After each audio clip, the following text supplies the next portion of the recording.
제 화면으로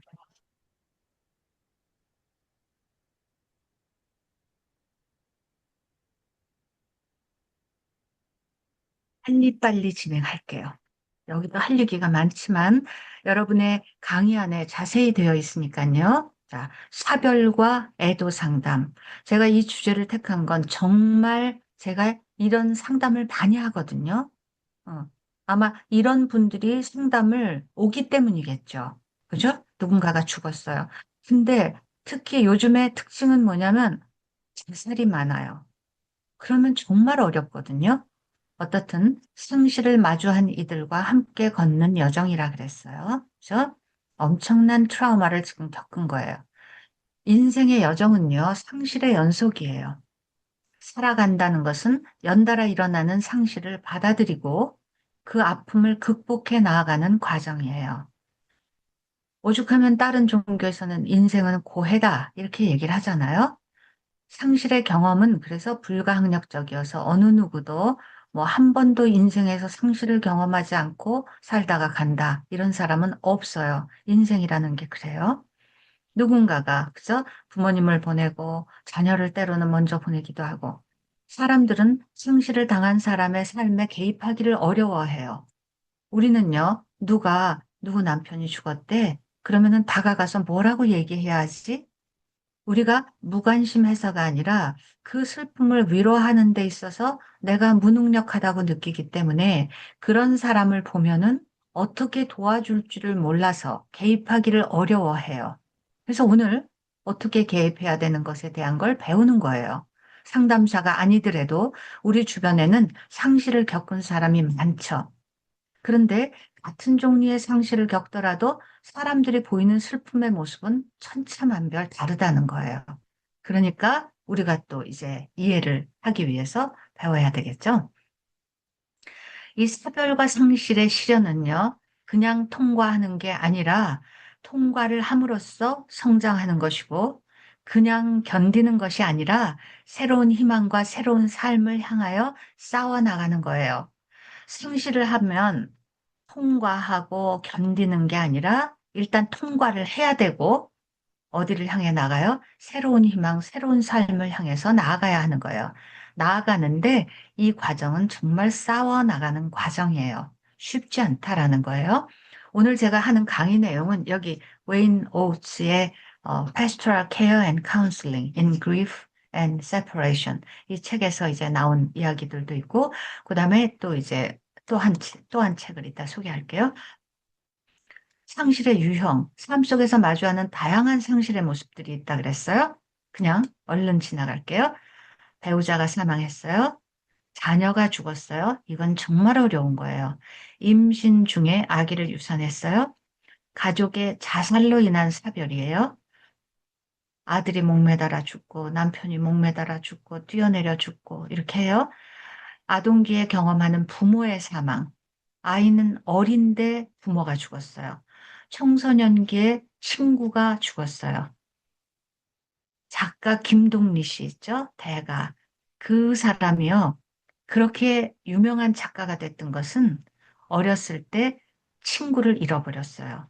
그게 그 사람의 인생관을 크게 영향을 미쳤다고 하고 본인이 그렇게 고백을 해요. 나의 작품의 세계는 어렸을 때 친구가 죽는 것을 보고 인간의 한계를 느끼고 어두움을 보았기 때문에 거기서부터 나왔다. 이렇게 얘기를 하는 거예요. 이렇게 친구의 사망, 심지어는 요즘은 애완동물의 죽음, 식구잖아요. 요즘은 독신으로 사는 사람이 애완동물 가족처럼 이혼으로 인한 가족과의 헤어짐, 하루아침에 아빠가 없어지고 엄마가 없어지고 불치병을 선고받아서 건강을 상실하는 것. 이뿐이 아니에요. 전학, 유학으로 인해서 친구와 이별하는 것, 실직이나 은퇴, 사업의 부도, 파산, 오랜 세월 갖고 왔던 꿈을 잃어버리는 것, 배우자의 외도, 실연, 이거 상실 중에 하나죠. 사고로 인한 장애를 겪게 되는 것, 갑자기 걷지 못하게 됐어요. 우반신 마비가 됐어요. 노화로 인한 미모 상실, 탈모, 폐경, 자녀의 대학 입시 불합격, 엄청난 상실이죠. 어떤 엄마에게는 자녀가 떠나감으로 인한 빈둥지. 자, 이 모든 것들이 상실이에요. 여러분, 이 중에서 몇 개는 해당이 될 수 있겠죠? 아직 안 왔더라도 올 수 있겠죠?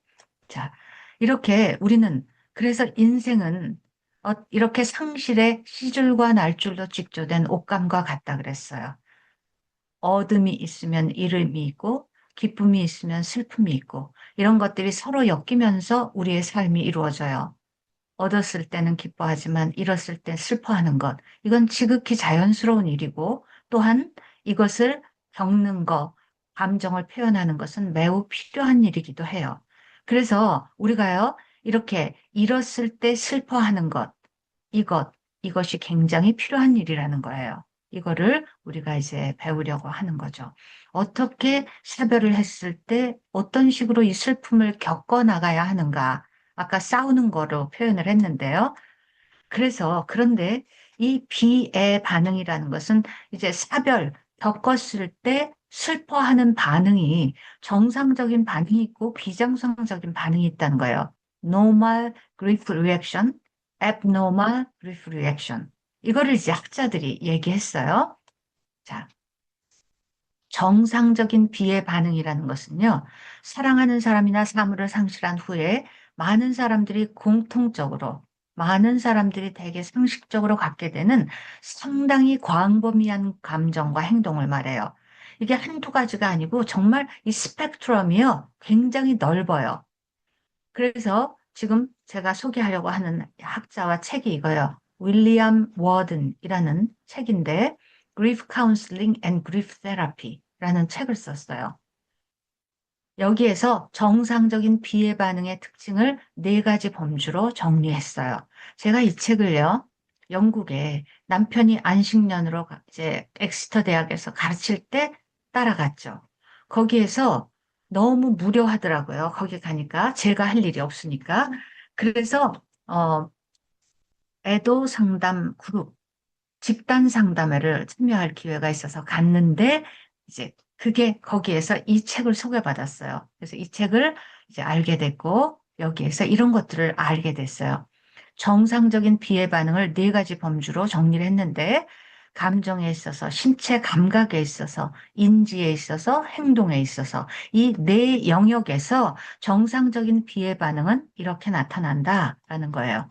어떻게 나타나냐면 감정은 일단 정상적인 거예요. 슬프고 화나고 죄책감 느끼고 비난하고 불안, 외로움, 피곤함, 무력감, 충격, 그리움, 해방감, 안도감, 멍함. 이런 감정들은 정상이라는 거예요. 최근에 남편이 자기 베란다에다가 목을 매달아서 죽은 그 부인이 왔어요. 그랬는데 정말 여기 있는 감정이 다 있어요. 슬픔도 있지만 어떻게 그런 죽음을 택할 수 있는가? 남편에 대한 분노가 말도 못하고요. 말리지 못했다는 거, 사인을 캐치하지 못했다는 거에 대한 죄책감, 앞으로 살아갈 거에 대한 불안, 뭐 엄청난 이런 감정이 그냥 뭐 있는 거죠. 그리고 신체 감각, 그죠? 뱃속이 허전함, 목과 가슴이 메임, 소리에 예민해지고 날카로워지는 것, 숨이 막히는 것, 근육의 무력감, 기운이 없는 것, 침이 마르는 것. 이거 말하자면 공황장애, 공황발작 같은 이런 증상이 이제 막 일어나거든요. 실제로 그 여성도 이제 그런 걸 막 겪어요. 가슴이 막 뛰고 숨이 막히고 막 이런 거 어지럽고 이런 거요. 이건 신체 감각이에요. 그다음에 인지적으로는요. 세상을 이제 불신하고 혼란을 느끼고 무언가에 몰두하고 집착한다거나 죽은 사람이 옆에 있다고 생각하고 환각을 보고 환청 이런 이제 인지적인 문제도 생길 수 있어요. 이것도 일시적으로 일어나는 거라면 정상이다 이렇게 보는 거예요. 환각이 막 그 사람이 방으로 걸어 들어오는 것처럼 보여요. 그저 문을 열고 남편이 오는 것처럼 보인다는 거예요. 이거 미친 거 아니야? 아니라는 거예요. 정상적이에요. 행동은 어떤 행동을 하냐면요. 잠을 못 자요. 식욕부진, 무심한 행동, 그냥 무심하게 맨날 멍하니 하고 사회적인 고립, 아무 데도 안 나가요. 한숨, 통곡, 꿈을 꾸는 것, 죽은 사람을 생각나게 하는 것을 피하는 것, 죽은 사람의 물건을 소중히 여기는 것, 안절부절 못하는 것, 잃어버린 것을 찾아다니는 것, 죽은 사람이 생각나는 장소에 가보는 것, 이런 거, 이런 행동들을 하는 게 전부 정상적인 피해 반응이다 그랬어요. 그죠? 그러니까 엄청 다양하잖아요. 그죠? 그런데 애도 과정의 단계를 여러 학자들이 일단 처음에는 충격으로 멍한 단계에 있다. numbness예요. 그러다가 또 그리워하는 단계로 간다. 막 갈망하고 보고 싶어 해요. 그러다가 낙심과 혼란의 단계로 가요. 이제 뭐 너무 실망되고 그걸 넘어서야 이제 다시 정돈하는 단계로 간다라는 거예요. 그런데 이런 파크스, 볼비, 샌더스 이런 사람들이 이렇게 이제 이런 단계로 가라고 얘기했는데 제가 소개한 이 워든이라는 학자가 또 뭐라고 얘기하냐면 이렇게 단계로 보지 마. 여기서도 과제서를 얘기하는 거예요. 과제로 보는 게 더 유용해. 그리고 더 희망적이야. 왜냐하면 모두가 이런 단계를 거쳐야 돼라고 한다면 그냥 수동적으로 충격을 받았다가 그리워하다가 혼란스러워하다가 마지막에 가서 정돈을 한단 말이지? 아니야. 애도하는 사람은 수동적으로 이 단계를 따라갈 필요가 없고 능동적인 주체로서 무언가 할 수 있어. 이렇게 얘기를 하는 거예요. 그래서 이제 뭘 얘기하냐면 상담사에게 역시 과제를 얘기하는 거예요. 아까 혼외관계에서도 제가 과제를 얘기했죠. 뭘 해줘야 되느냐라는 거예요. 이들에게 뭘 해줘야 되느냐? 이거를 이제 여러분이 기억하셔야 돼요. 자, 근데 먼저 그걸 하기 전에 비정상적인 비애 반응이라는 게 있다는 거잖아요. 비정상적인 건 그럼 뭐냐?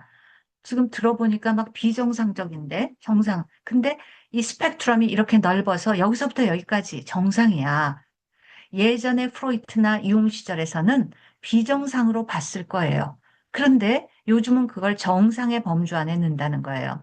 워드는 비정상적인 비애를 이렇게 설명을 해요. 비정상적인 비애는 복잡한 비애라고도 말할 수 있어. complicated 됐다는 거예요.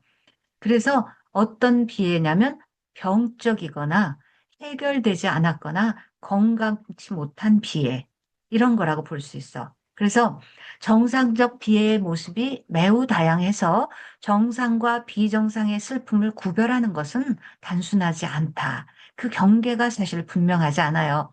그래서 오늘날 정상, 비정상, 비애 반응은 연속선상에 있다. 이렇게 이해를 하고요. 특정 행동의 존재가 있느냐 아니냐가 아니라 그 반응이 얼마나 강하냐, 그리고 그 기간이 얼마나 기냐, 이걸로 판별해야 된다. 이렇게 얘기를 해요. 실제로 여러분이 상담 공부하다 보면 DSM-5 이런 거 배우셨죠? 진단 내리는 통계 편람, 정신과 의사들이 진단 내릴 때 뭐냐면요. 이런 것을 몇 주 동안 뭐 얼마간 지속해야 진단을 내린다 이런 게 있어요. 그러니까 여기도 그거예요. 어떤 증상이 존재하느냐, 그거를 넘어서서 존재하느냐 여부가 아니라 왜냐하면 정상에서도 환각도 보이고 그리고 이상한 행동 한다는 거죠. 근데 그 반응의 강도가 얼마나 심하냐, 얼마나 지속 기간이 기냐로 정상, 비정상을 그 경계를 구분해야 된다. 이렇게 얘기했어요. 연속선상에 있다. 이렇게 얘기를 했어요. 네. 자, 그래서 비정상적 비애 반응을 이렇게 해요. 만성적 비애. 이건 뭐냐면 비애의 기간이 지나치게 길고 바람직한 종결이 없어요. 나의 삶을 살아갈 수 없다라고 하면서 계속 10년이 되고 20년이 될 때까지 이 비애 반응을 하는 거예요. 이거 왜 그럴까요? 처음에 일어났을 때 확실하게 상담받지 않았기 때문에 일어나는 거예요. 지연된 비애 반응도 마찬가지예요. 늦춰진 거예요. 원래 상실에 대한 피해 표현이 금지되고 억압되어서 그 당시에 이후에 다양한 상황에서 부적절한 모습으로 표출돼요. 제가 상담했던 사례 중에 이런 게 있었어요. 아주 고위층 집안의 사람이에요. 그런데 남편이 지금도 사실은 불가사의 모른다고 해요. 이게 자살이었을지 타살이었을지 모른다고 얘기해요. 어떤 재산 관계로 인해서 타살이었을 수도 있다. 이렇게 부인은 의심을 하는데 남편이 이제 사고로 죽은 것처럼 심장마비로 죽은 것처럼 이렇게 하고 너무나 이제 자기네 집안이 알려진 집안이고 그러기 때문에 이제 그 빈소에 나가 있기 위해서 미용사를 불러서 머리를 했고 그리고 너무 화려하지 않게 화장도 해야 했고, 그리고 이제 남편이 물려주고 간 그런 업체를 자기가 물려줘서 대표 노릇을 해야 됐기 때문에 애도할 겨를이 없었다고 얘기하더라고요. 그리고 나서 한참 있다가 10년도 더 돼서 나를 찾아온 거예요. 이거는 지연된 비애 반응인 거예요. 아시겠죠? 과장된 비애 반응이라는 건 아까 강도가 지나쳐요. 감정에 압도되어서 부정적인 행동을 보이는 거예요. 그래서 본인이 상실과의 연관성을 자각하고 있는 상태에서 이상하게 이제 과장된 반응을 하는 것. 그다음에 가장된 비애 반응. 이거는 무감각이나 슬픔의 부재로 나타나요. 오히려 가면을 쓰고 있어서 전혀 슬프지 않은 것처럼 하는 거예요. 이거 비정상적이라고 보는 거예요. 상실과 나의 이런 행동이 연관이 있다는 사실조차도 본인이 깨닫지를 못해요. 저기 무의식으로 밀어냈기 때문에 그래요. 이런 거, 가짜로 너무나 안 슬픈 것처럼 하는 것. 아니면 내가 이렇게 슬프기 때문에 이렇게 할 수밖에 없다라고 너무 과장하는 것. 만성적으로 오래 끄는 것. 한참을 묻어뒀다가 나중에 하는 것. 이것이 비정상적인 비애 반응이다. 이렇게 유형 분류를 했어요. 그래서 이제 라자르라는 사람이 비정상적인 비애의 진단 기준을 이제 10가지로 얘기를 하는데 여기에서 12가지인가 얘기하는데 이 중에서 한두 개의 단서만으로 진단을 내리기는 충분하지 않아요. 여러 개가 돼야 돼요. 그렇지만 어떤 단서든 한두 개가 나오면 일단 신중하게 고려하면서 비의 치료로 들어가야 돼요. 여기서 지금 정상적이다, 비정상적이다를 만약에 구분을 했으면 비정상적인 비에는 비의 치료로 들어가야 되고, 그리프 테라피로 들어가야 되고, 아니면 정상적인 수준이면 그리프 카운슬링을 하면 돼요. 요 구분이 되는 거예요. 그냥 쭉 읽을게요. 오래전 있었던 상실에 대해서 말하는데 평정을 잃고 강한 슬픔을 표현해요. 그죠? 20년 전에 일어났던 일을 하는데 그 슬픔의 표현이 막 너무 극심해요. 이거 지금 너무 그렇죠? 그다음에 지연된 상실이구나. 우리가 파악할 수 있어요. 상대적으로 별로 중요해 보이지 않는 사실에 대해서 강한 슬픔을 보여요. 다른 문제에 대한 상담이나 치료 중에 생실의 주제가 부각돼서 나왔어요. 이것도 이제 덮어뒀던 게 나왔다는 거죠. 죽은 사람의 물건을 이동하는 것을 싫어해요. 그대로 두는 거예요. 그 다음에 죽은 사람이 생전에 가졌던 것과 유사한 신체 증상을 보이거나 원인을 모를 질환을 알아요. 어머니가 위암으로 돌아갔다. 그러면 이제 그때부터 소화가 안 된다 그러고 유사한 신체 증상을 보여요. 그 다음에 삶의 스타일을 급격히 바꾸거나 죽은 자와 관련된 사람, 사물을 삶에서 배제해요. 완전 이제 부인으로 들어가는 거예요.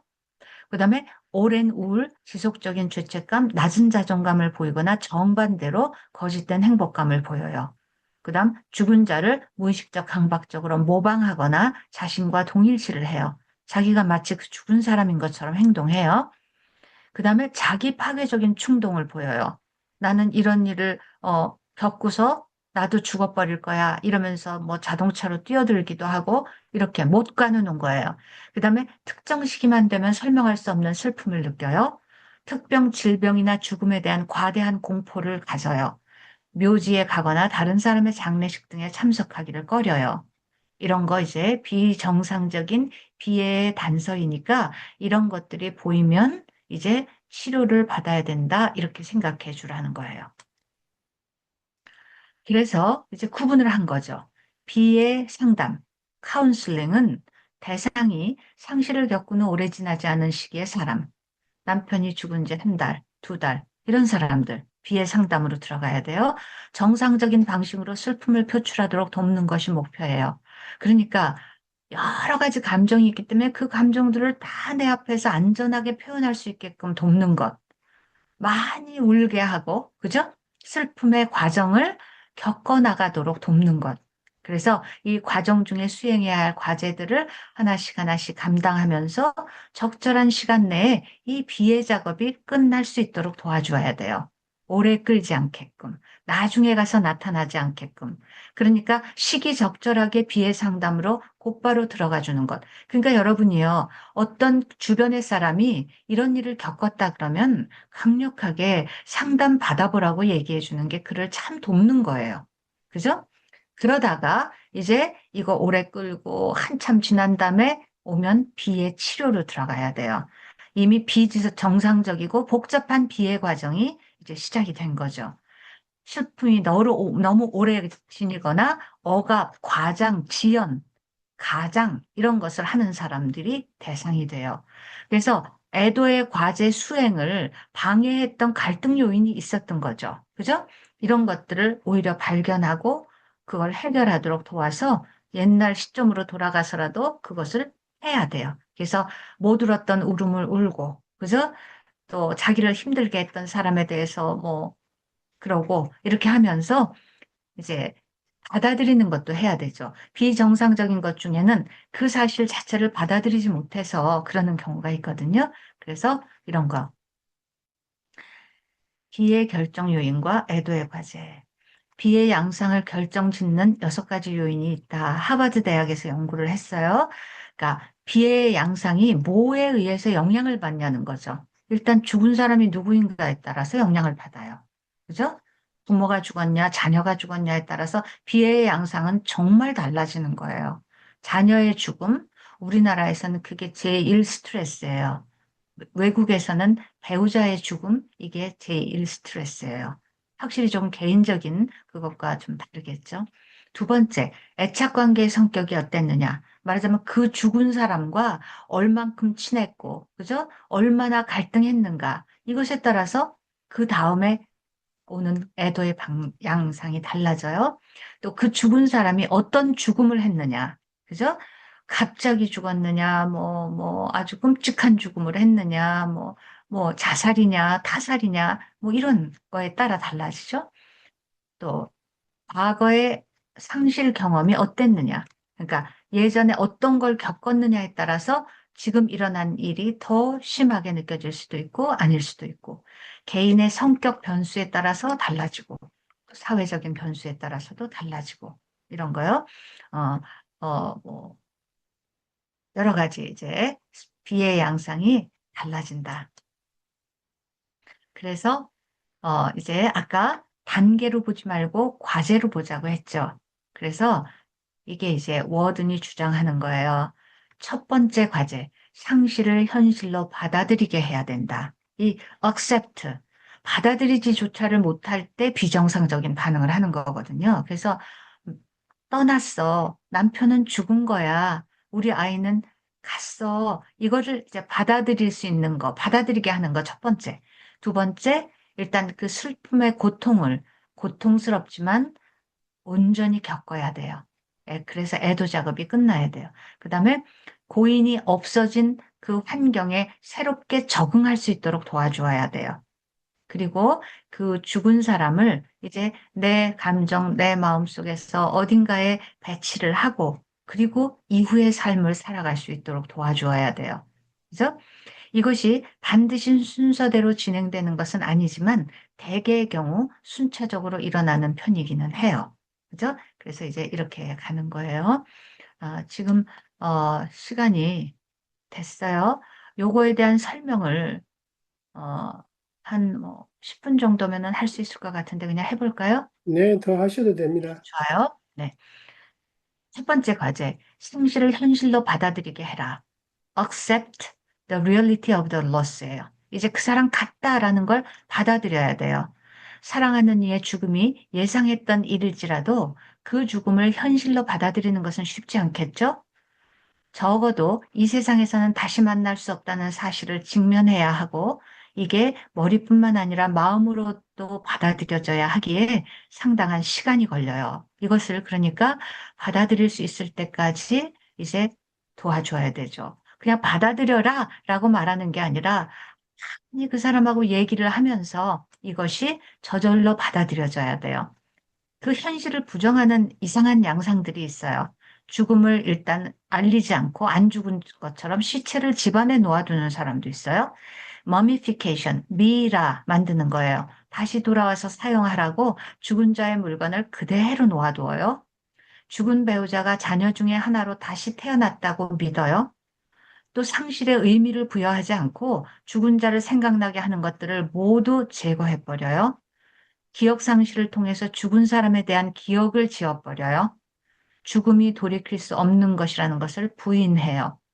또 심령술에 의존해서 그를 또 불러내서 만나고 이런 거 하는 거야. 이 모든 건요, 그 사람이 이 세상에서 떠나갔다라는 것을 부인하는 거예요. 받아들이지 않는 거죠. 이런 것들을 이제 도와줘야 해요. 두 번째 과제는 슬픔의 고통을 온전히 겪을 수 있게 해줘야 돼요. 슬퍼하지 마, 울지 마가 아니에요. 마음껏 울라고 해줘야 돼요. Walk through to the pain of grief. 그 grief는 고통스러운 것이지만 고통스러울지라도 이 슬픔을 의식하면서 통과해 나가는 것이 중요해요. 아프다는 것을 알면서 겪어 나가야 된다는 거예요. 괴롭다고 무의식적으로 피하거나 억압해버리면 이게 신체 질병으로 남게 돼요. 그리고 부적응 행동으로 나타나서 애도의 과정이 장기화될 수가 있어요. 그야말로 PTSD로 남으면서 이제 회복이 어려워지는 거죠. 그래서 이 슬픔의 고통을 거쳐 나가게 하기 위해서 비애 상담이 가장 필요한 시기가 바로 이 단계인 거예요. 제일 슬퍼할 때 상담을 받게 해줘야 돼요. 억압하지 않도록. 그죠? 그래서 슬픔을 단절시키려는 행동들을 또 하거든요. 생각나게 하는 것을 피하고 생각이 떠오르면 중단하려고 하는 것. 이걸 하지 말고 생각하고 내 앞에서 얘기하고 이렇게 하려고 해야 돼요. 어떤 사람은 이제 가장을 하기 위해서 즐거운 생각만 하려고 하고 또 죽음을 미화하고 이상화하고 그리고 알코올, 약물 등에 의존하면서 잊어버리려고 하고 아주 여행을 떠나거나 이사 등을 통해서 지리적인 치료를 시도해요. 싹 이사를 가버리면, 그죠? 이사 가는 거는 정말 많은 사람들이 그렇게 해요. 그 집에서 살 수가 없다. 그렇기 때문에 이사를 가고, 그 다음에 억지로 막 여행을 다녀요. 방황을 하면서. 이렇게 이제 슬픔을 단절시키고 잊으려는 시도인 거죠. 근데 잊기보다는 고통스럽지만 이걸 겪고 갈 수 있게 도와주라. 이게 이제 과제인 거예요. 과업. 세 번째 과제는 이제 죽은 사람이 없어진 환경에 적응하는 게 중요해요. 정말요. 지금 상담을 할 때 이런 감정적인 거, 슬픔 이런 거 중요한데요. 막상 남편이 지금 목매달아서 죽었어요. 그죠? 근데 아들 둘이 있어요. 그럼 나 혼자 이 아이들을 길러야 되잖아요. 남편이 재산을 남겨놓고 갔는데 그것에 대해서 상속세를 다 해야 되고 뭐 여러 가지 처리할 문제가 많아요. 보험 들어놓은 것이 자기한테로 오게끔 해야 되고 할 일이 정말 수십 가지가 되거든요. 그런데 슬퍼하고 있을 겨를이 없는 거예요. 그러면 여기에 이제 적응할 수 있도록 도와주는 것도 상담사의 일인 거예요. 고인이 해왔던 역할을 떠맡아야 하는 부담과 새로운 능력 습득의 필요성에 부딪히게 돼요. 어떤 여자는 동사무소에 가서 뭐 해본 적이 없고 은행에 가서 업무 처리해 본 적이 없어요. 남편이 다 해줬대요. 근데 남편이 가고 나니까 그거 해야 되는 거죠. 이런 게 이제 엄청난 중요한 부담이 돼요. 또 고인이 중요한 의미와 또 보살핌의 대상이었을수록에 자기 정체성을 잃어버리는 위기에 부딪혀요. 만약에 정말 자녀였어요. 근데 내 보살핌의 대상이었어요. 아이가 장애가 있었기 때문에 정말 그 아이를 위해서만 엄마가 살았어요. 근데 그 아이가 어느 시점이 돼서 죽었어요. 그러면 내 정체성을 잃어버리는 거예요. 나는 이제부터 뭘 해야 되지? 자기 자신을 잃게 되는 경우도 있어요. 이런 것들은 이제 정체성을 다시 회복할 수 있도록 도와줘야 되겠죠? 또 삶의 방향과 의미 상실의 혼란 속에서 가치관과 세계관을 새롭게 정립해야 하는 과제 앞에 서게 돼요. 보울비는 이 과제를 말하자면 죽은 사람이 없어진 환경에 적응하는 이 과제를 어떻게 수행하는가에 애도 작업에 성패가 달려 있다 그랬어요. 그러니까 이제 이 사람 없어졌어. 이 사람 없어진 이 세상 속에서 내가 이제 꿋꿋이 홀로 서기를 해야 해. 이것을 도와주는 게 이제 필요하다라는 거예요. 실제로 현실적으로 부딪히는 어려움이 너무 많기 때문에요. 이때 잘한다, 잘한다 칭찬해줘야 되고, 이 과제 자체를 너무 크게 생각하면 압도되거든요. 그러면은 코칭적인 접근을 해야 돼요. 이 과제를 잘게 잘게 나눠서 일단 오늘은 무엇을 하면 되는지, 이렇게 해서 하나를 하면서 아, 내가 이거를 해낼 능력이 있구나 이러면서 힘을 길러나가게 하는 것. 이런 걸 해야 되죠. 그래서 이 태스크 3도 감정에 대해서 그거 하는 건 못지않게 엄청 중요한 작업이 돼요. 그 다음에 마지막 과제예요. 이제 감정 속에서 죽은 감정에 대한 거는 끝까지 가야 되는 거죠. 감정에서 그리워 죽겠는 거죠. 이 죽은 사람을 내 감정 속에다 재배치하여 그리고 삶을 살아나간다는 건 이거예요. 어떤 사람이요. 그죠? 아주 젊어서 이제 미망인이 됐어요. 아이들도 어려요. 그러면 당연히 그 사람은 어느 시점이 가면 재혼을 해야 되죠. 그런데 사랑했던 그 남편에 대한 그것을 떨쳐내지 못해서 그냥 못하는 거예요. 이렇게 해서는 안 된다는 거죠. 그 죽은 남편에 대한 감정은요, emotionally relocate 하라 그랬어요. 그죠? 감정적으로 재배치를 시켜야 돼요. 좋은 추억으로 남길 수 있어야 되고, 여전히 그를 나의 사랑하는 대상으로 해야 되지만, 또 다른 사랑이 찾아올 수 있다라는 거예요. Move on with life. 그랬어요. 이렇게 도와주어야 돼요. 새로운 삶을 살 수 있도록. 그래서 죽은 사람에게 쏟았던 정서적인 에너지를 어느 정도 가지고 와서 새로운 관계에 재투자하는 것을 시작할 수 있도록 도와주어야 돼요. 그렇지만 이게 이런 표현을 해요.